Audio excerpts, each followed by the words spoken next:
বিনিয়োগ নির্ভর অর্থনীতির দিকে যাওয়ার জন্য সবকিছু করবে সরকার, এমন মন্তব্য করেছেন অর্থ ও পরিকল্পনা মন্ত্রী আমির খসরু মাহমুদ চৌধুরী। দুপুরে রাজধানীর ওসমানী স্মৃতি মিলনায়তনে 2026-27 অর্থ বছরের বাজেট উত্তর সংবাদ সম্মেলনে তিনি বলেছেন, এ বছরের বাজেট সব শ্রেণীর মানুষের জন্য। ব্যাংক ঋণের ওপর নির্ভরতা কমাতে চায় সরকার, জানিয়েছেন অর্থমন্ত্রী। আর নিজের ঋণ খেলাপির কথা অস্বীকার করে অর্থমন্ত্রী হুঁশিয়ারি দিয়েছেন, অর্থ পাচারকারীদের শান্তিতে থাকতে দেবেন না তিনি। যদিও বাজেটে কালো টাকা সাদা করার পক্ষে জোরালো কোনো যুক্তি আসেনি সরকারের অর্থনীতির সাথে সম্পৃক্ত কোনো সংস্থার পক্ষ থেকে। বিস্তারিত আলাউদ্দিন আল আজাদের প্রতিবেদন। দল হোক বা নতুন প্রথা মেনেই বাজেটের পরদিন সংবাদ সম্মেলনের এবারও হয়নি ব্যত্যয়। বাজেট নিয়ে যত প্রশ্ন তার উত্তর দিতে অর্থমন্ত্রী আমির খসরু মাহমুদ চৌধুরী গণমাধ্যমের সামনে হাজির সংশ্লিষ্ট সব মন্ত্রণালয় ও বিভাগের প্রধানদের নিয়ে।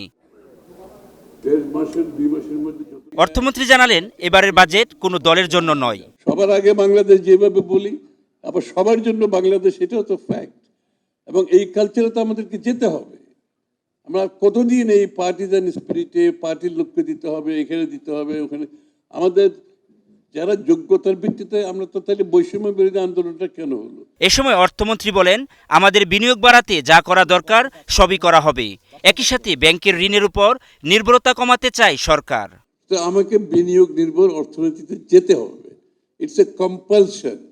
এবং এটা করার জন্য আমাদের যা যা প্রয়োজন, নীতিমালা না, শুধু বাস্তবায়নের জন্য যা যা করা সবকিছু করা হবে। অভ্যন্তরীণ উৎস হিসেবে ব্যাংক থেকে 1,00,000 কোটি টাকার বেশি ঋণ নিতে চায় সরকার। তবে চলমান সংকটে এই ঋণ ব্যাংকগুলোকে আরও গভীর সংকটে ফেলবে, এমন বলছেন অর্থনীতিবিদরা। তবে বাংলাদেশ ব্যাংকের গভর্নর জানালেন, 5টি ব্যাংক ছাড়া অন্য কোনো ব্যাংকে তারল্য সংকট নেই। কিছু টাকা চলে আসছে, এই প্রচেষ্টাটা অব্যাহত আছে। তবে আপনাদেরকে গ্যারান্টি দিয়ে বলতে পারি, আমরা তাদেরকে চেস করতে থাকবো, যেই দেশেই যাক, যেখানেই যাক, যে অবস্থায় যাক। তবে কালো টাকা সাদা করার সুযোগের পক্ষে সদুত্তর আসেনি কারো কাছ থেকে।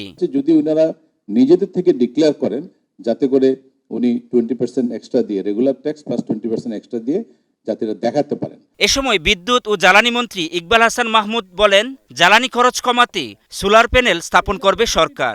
এছাড়া জ্বালানি সংকট নিরসনে বাপেক্সকে সচল করা হবে। এখন আমাদেরকে এই যে আমরা 3 মাস 4 মাস ধরে গভর্নমেন্ট আসছি, আমাদেরকে এগুলোকে অ্যাড্রেস করতে হচ্ছে। আলাউদ্দিন আল আজাদ, গ্লোবাল টেলিভিশন, ঢাকা।